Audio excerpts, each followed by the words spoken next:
Assalamualaikum warahmatullahi wabarakatuh dan selamat datang ke channel Belajar. Hari ini kita akan review keyboard RK84 dan nama saya Faiz. Let's go.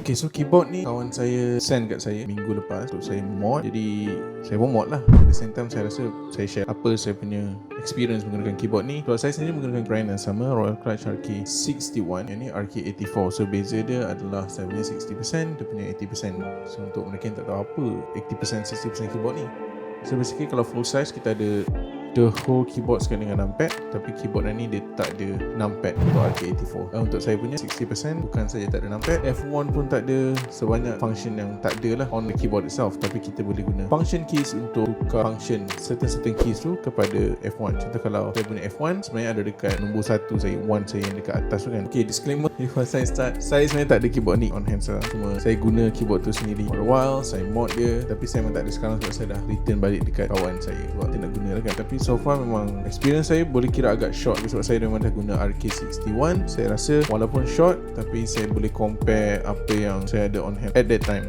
dan then saya just write all the scripts to share dengan you guys. So first of all, kita kena tengok design and specs. So design dia adalah 80% keyboard layout, dan kita hanya ada dua color option, iaitu white dan juga black. So kalau nak beli keyboard ni kena consider benda tu lah. Ya, kita boleh tukar keycaps dia, tapi keycaps saja kita boleh tukar. So base bawah dia memang white atau black saja. Dan dia juga port swappable keyboard, maksudnya kita boleh tukar switch dalam keyboard tu sendiri. Sebenarnya semua keyboard kita boleh tukar switch dia, tapi hot swappable ni dia lagi mudah sebab kita just cabut dan pasang the new switch lah. Tapi kalau keyboard kita soldered, macam keyboard saya dia soldered, so kalau kita nak tukar switch baru, saya kena desolder semua switch tu and then letak switch baru dan solder balik the whole switches dekat PCB tu. So keep that in mind lah kalau kita memang nak tukar switch dia. Memang sangat recommend untuk beli hot swappable ni. Keyboard tu juga datang dengan 3 jenis switch, RK Blue, RK Brown, RK Red. Untuk yang dah biasa dengan keyboard, memang tahu RK Blue ni biasanya tactile, dia bunyi dia ketak gitu.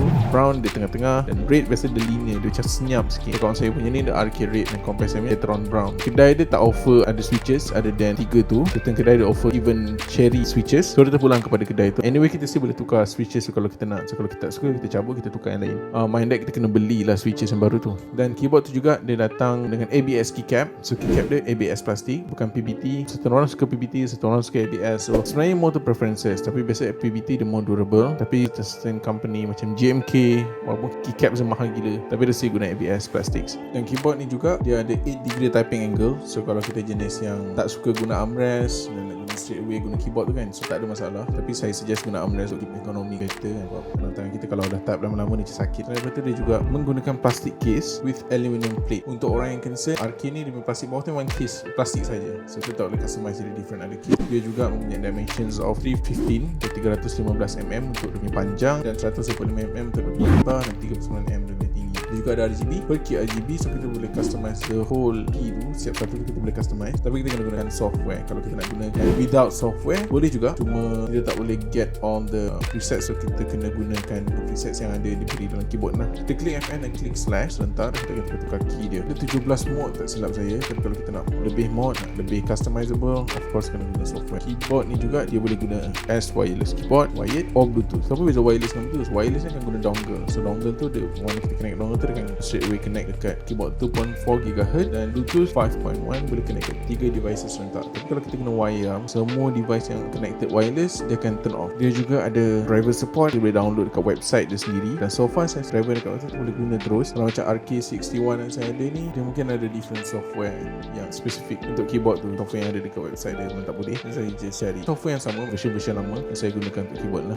Okay, review saya so far, since saya dah memang guna Royal Clash before ni, saya dah guna RK61 dan compare dengan RK84 ni, dia punya brown switch, dia punya red switch. Dari segi stock, saya lagi suka sound dekat RK84 ni dan functionality dia. Sound dia dah smooth overall, and then steps dia memang dah preload. Compare dengan sistem saya, dia memang tak ada preload step, dan switch dia lagi clean, lagi mudah nak type. Saya suka design dia, cuma saya still rasa dia agak besar untuk meja ni. Saya still prefer 60-65% macam tu. Typing angle dia compare dengan this one, saya rasa tu lagi better sebab dia lagi ekonomi. Keep in mind yang kalau kita change keycap dia, kita kena cari profile yang OEM cherry yang biasa. Kalau kita decide untuk go for SA profile, macam bulky sikit, besar sikit, mungkin jari kita akan lenguh sikit lah kalau kita tak buat tanpa armrest. Stock as it is, saya rasa while it's okay, memang dia banyak benda boleh improve. So my friend decided to go for a mod dan saya mod. So mod yang saya buat adalah switches tu saya loop dengan Crytox 205 grade 0, kemudian stabilizer saya clip, saya loop juga dengan Crytox 205 grade 0. Saya apply poly mod. Kalau saya basuh dulu dia punya insert sebab dia preloop kan, so better kita basuh supaya tape tu memang betul-betul melekat dekat dalam dia. Kalau tak, dia akan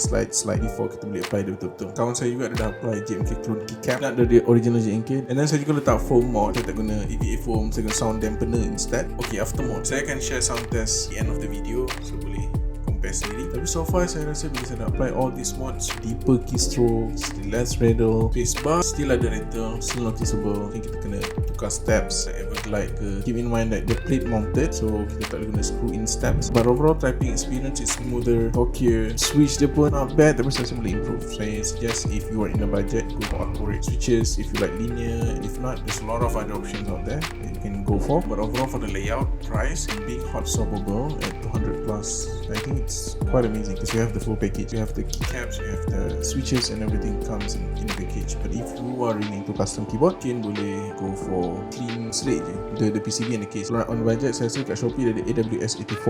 Dia lebih kurang dengan RK84 dari segi layout semua, so you're not missing anything. But you can also get your own switch and keycap and everything. Even after full mod, I think worth the price lah, 300-400 ringgit. Dan you still get keyboard better than certain keyboard aftermarket macam Razer, Asus, Logitech. Some of those keyboards can even reach to 1,000 ringgit. So it's really up to us untuk decide. Cuma saya rasa keyboard ni memang worth it for the price. If you looking for brand, Razer fan, kipas Samati, Logitech, Asus, this is not the keyboard for you lah. But then again, if you're looking for quality, this is the right one for you. If you don't want a mod, you do keyboard tu guna dulu, you rasa nak mod, then you can just pull out the keycaps, pull out the switches, and get a new switches and keycap. Yeah, you can learn a lot of things out of this. So do I recommend this keyboard? Oh yes, I recommend this keyboard, especially for those who are not used to 60%. You're from full size keyboard, you're from TKL keyboard, this is a keyboard for you. Because certain orang memang tak perlukan pun numpad tu, tapi kalau perlukan numpad, maybe not lah. Tapi bagi saya, numpad dengan nombor kat atas lebih kurang. Kalau meja kita besar tak apalah, mungkin itu keyboard yang okay untuk kita. Tapi kalau tak besar, saya rasa saya sendiri pun tak recommend full size keyboard. TKL lah paling besar pun kan, tak ada rasa besar sangat. So that is all for this video. Again, I'm sorry I don't have the keyboard now with me, but I can assure you the b-roll that you saw in the video next pun saya akan show saya punya keyboard mod. Saya akan tunjuk yang that keyboard is exists. And again, thank you so much. Thank you for tuning in. Thank you for tengok sekejap video ni. If you like the video, like the video. If you dislike it. If you have any other constructive comment, right, and if you just want to say hi, say hi. Thank you so much sebab datang. Appreciate it. Assalamualaikum warahmatullahi wabarakatuh.